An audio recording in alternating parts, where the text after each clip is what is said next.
ఆయనకు నేను బాప్తీసం ఇవ్వాలి.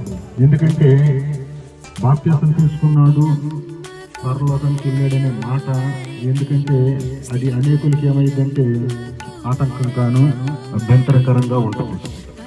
అందుకని దేవుని దగ్గరికి వెళ్ళాలని ఒక ఆశ ఆయనలో కలిగింది కాబట్టి అంత వివాదంలో కూడా ఈ కార్యక్రమాన్ని దేవుడే జరిగిస్తూ ఉన్నాడు.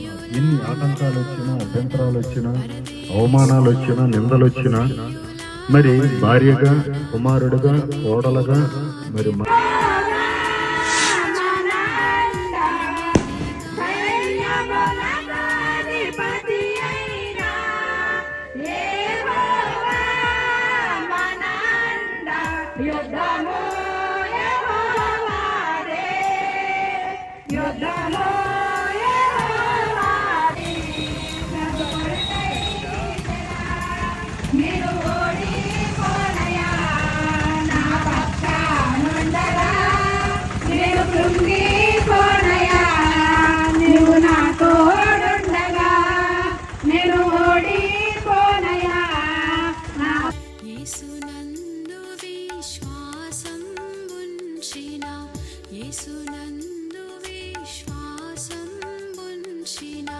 వాసిగా నిన్ను చేర్చున్ వరమున, వాసిగా నిన్ను చేర్చున్